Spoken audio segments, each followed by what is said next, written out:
মুসলিম জাগো এবার ঘুমিয়ে থেকো না আর, মুসলিম জাগো এবার ঘুমিয়ে থেকো না আর, এসেছে ডাক এসেছে করতে হবে জিহাদ তোমার, এসেছে ডাক এসেছে করতে হবে জিহাদ তোমার। মুসলিম জাগো এবার ঘুমিয়ে থেকো না আর, মুসলিম জাগো এবার ঘুমিয়ে থেকো না আর, এসেছে ডাক এসেছে করতে হবে জিহাদ তোমার, এসেছে ডাক এসেছে করতে হবে জিহাদ তোমার। মুসলিম জাগো এবার। এই ভারতবর্ষের মুসলমান আমরা যদি বেশি প্রতিবাদ করি আমাদেরকে দেবে একদম জেলে ঢুকিয়ে, কেননা তাকবীর ধ্বনি তুলে জঙ্গে দিয়ে ফিলিস্তিনে তলোয়ার নিয়ে ঘাটে জীবন দিতে একিন মনে, তাকবীর ধ্বনি তুলে জঙ্গে দিয়ে ফিলিস্তিনে তলোয়ার নিয়ে ঘাটে জীবন দিতে একিন মনে। বেঈমান করতে কাতিল মনোবল করব হাসিল, বেঈমান করতে কাতিল মনোবল করব হাসিল। কিভাবে মেনে নেব বেঈমানদের এই অনাচার, কিভাবে মেনে নেব বেঈমানদের এই অনাচার।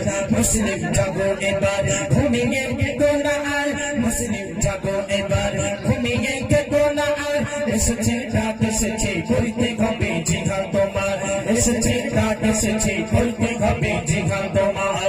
মুসলিম জাগো এবার, মুসলিম জাগো এবার। এই মসজিদুল আকসা আমরা অনেকেই জানি, মসজিদুল আকসা, এই মসজিদুল আকসা অনেকেই জানে না যে কি।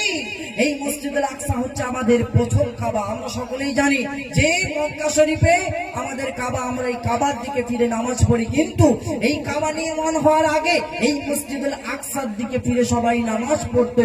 এই মসজিদুল আকসাকে তৈরি করার জন্য জিন আমরা নাম শুনেছি সবাই, জিন আর ইনসান, এই দুজনের কাল কিয়ামতের ময়দানে এই দুজনের হিসাব নিকাশ আল্লাহ পাক করবে। সেই জিন সমুদ্র তলদেশ থেকে এক একটা পাথর নিয়ে এই মসজিদুল আকসাকে তারা বানিয়েছিলেন। এই মসজিদুল আকসাকে তারা ধ্বংস করতে চাচ্ছে। তাই কবি লিখছিল মসজিদুল আকসা হলো মুসলমানের প্রথম কাবা, করিতে যখন তাকে পিছিয়ে আসবে বলো কে বাবা। মসজিদুল আকসা হলো মুসলমানের প্রথম কাবা, করিতে যখন তাকে পিছিয়ে আসবে বলো কে বাবা। মুজাহিদ এগিয়ে চলো তাকবীর ধ্বনি তোলো, মুজাহিদ এগিয়ে চলো তাকবীর ধ্বনি তোলো। ছিনিয়ে আনবো মোরা মুসলমানের নিজ অধিকার, ছিনিয়ে আনবো মোরা মুসলমানের নিজ অধিকার। মুসলিম জাগো এবার ঘুমিয়ে থেকো না আর, মুসলিম জাগো এবার ঘুমিয়ে থেকো না আর, এসেছে ডাক এসেছে করতে হবে জিহাদ তোমার, এসেছে ডাক এসেছে করতে হবে জিহাদ তোমার।